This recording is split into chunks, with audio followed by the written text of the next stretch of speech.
Last Sunday, Football West produced the This Is Football magazine and gave it free with the Sunday Times. Today, we asked some of the fans their ideas on this and exactly what they thought of it. Oh, it's pretty much the same as the night series one, but didn't really go much in depth, so could have put a bit more effort in, I reckon. I think it could have been done better. I really do. I thought the quality of the paper, which I found was very ropeable, I know that's something to do with Football West, but I think they want something doing and reorganising the media side of the game, you know. I really do, because look at the crowd here today, poor, very poor. It was a pity it wasn't like the one they did for the AFL, that they didn't have the players' names, they didn't have much of a player profile at all for the clubs. It was pretty poorly done. It was good. I enjoyed reading it. I thought it was very good. A few things that, you know, here and there, but basically on the whole I thought it was very interesting, and it explained, you know, sort of about the clubs and different things. So yes, I think it was excellent.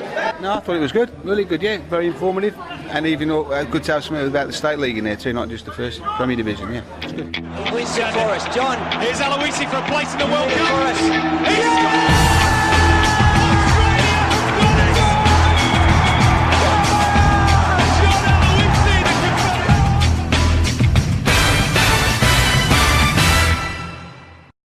I have with me the coach of the Stirling Lions Football Club, Mick Lyons. Mick, fairly easy in the end. Yes, it was. I think we scored a couple of quick goals in the first half, 2-0. And I thought we were sloppy all day, to be honest. You know, I thought we'd taken too long on the ball. It wasn't enough agency on our side. And it was one of them games that seems to last not an hour and a half, but about 3 hours.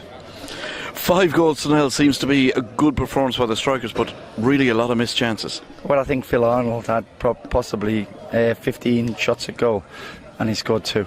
So, you know, that says it all, doesn't it? So I think we'll be doing a fair amount of finishing this week. Now, Ludovic, he's went off not as bad as it looked on the pitch. Well, hopefully not. We don't know yet. I mean, it was a bad knock to the calf, I think, and he's in extreme pain. So we'll just have to wait. Knowing him, he bounces back awfully quickly. He's nice and brave, but we'll just have to wait for that one. Can you tell us exactly what players have come in and have left since last season? I know this is a little bit off the record, but here we go. I don't know really who will come in. Well, Jordan Rhodes has come back to us. Young Rory made his debut today. Rory Phelan. He made his debut. He's only a young boy. Not too many other changes, I would say, to be honest. We're quite stable. We've not really lost many players, and we've not really taken many in. And Mark Anthony? Mark Anthony at the moment in Scotland. Kevin Henderson he's had an operation on his back, so he'll be out for about 10 weeks. We should imagine. And we're hoping a lad from Macedonia is coming across too. And who have you lost? Keith Brown, did he go? Or? Yes, Keith Brown went. He went. But nobody. I'd say no really main first team has gone from last year.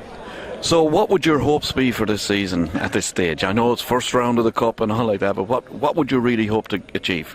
Well, obviously we hope to finish as high as we possibly can.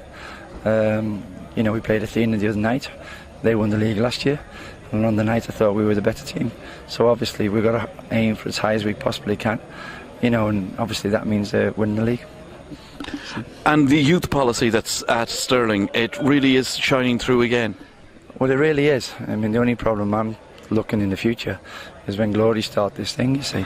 My opinions of that is if they do start a youth team like that, I think it'll be a waste of time unless they train full time. I mean, if you have youth systems and all like that, the players have got to train full time to get the benefit. If you just train a couple of nights a week, I just think it's a waste of time.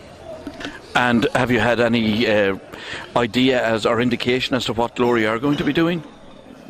No one has, have they? No, we haven't got a clue. Yeah.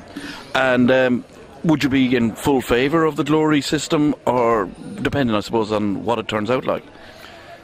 Depending on what it turns out, right. As I say, my own opinion is, if the boys aren't going to go in full-time training, I don't think it's where them go. You know, in that respect. Yeah. I mean, the only way we're going to, it's crazy. In England, there's like 100. There's like 100 full-time teams that have 100 apprentices. In Australia we have one at the AAS that's like 16 to 20 boys. How are we ever going to produce players unless they train full-time? And I'm really hard on this one that we're not going to produce players unless they train full-time. And if the youth system is only going to be part-time or a couple of nights a week or 3 nights a week, I just don't think it's going to make any difference at all. All throughout the day we've been asking people about the magazine that was given free with the Sunday Times last week. As a coach, I better get your opinion on it. What did you think of or did you read it, the Sunday Times magazine? I didn't even see it. I didn't know there was one given out. I know that we played the Charity Shield on the midweek, and it wasn't even in the paper that we were playing the Charity Shield. So I didn't see it. I mean, I got the paper too, but I didn't see the pullout. Was there a pullout? It was an actual magazine that was given free with the an insert. Oh, they must have robbed me in my shop then, mustn't they? Hey, I didn't get it. Okay. This is the actual magazine. Is it? Oh, first I've seen of it. Title, Jesus. Oh, I look forward to reading this then. Yes? Well, you can have my copy. Thanks very much. Oh, see, I didn't even know. Thank you. So where do you expect to finish this season? Well, I don't know. As I said, as high as we possibly can. There's no reason to see why we can't have a good season. We've got a good bunch of lads. We've got a majority. I mean, I think we played when we played in the semi-final of the Night Series Cup. I think we had in our outfield players. I think there was only one player over the age of 21. Right. So I mean, we've got a lot of good young lads. Who do you see? You've seen some of the Night Series now. Who do you see as the major threats this season, with the exception of Perth and Floreat? Well, I think ECU might have a good season. Coburn are always hard teams. Sorrento?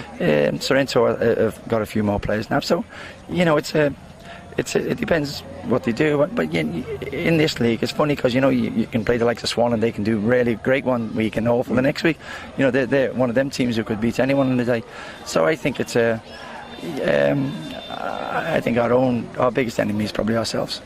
It depends what we do, basically.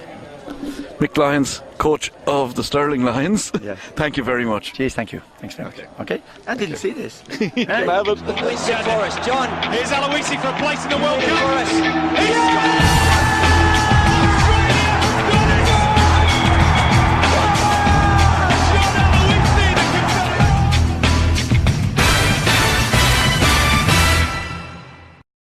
Well, that's about it for the show for this week. Hope you enjoyed it. Next week, we will be in Mandurah for the first round clash between Mandurah and Floreat. That is the champions against the newcomers to the Premier League. Hope you join us then.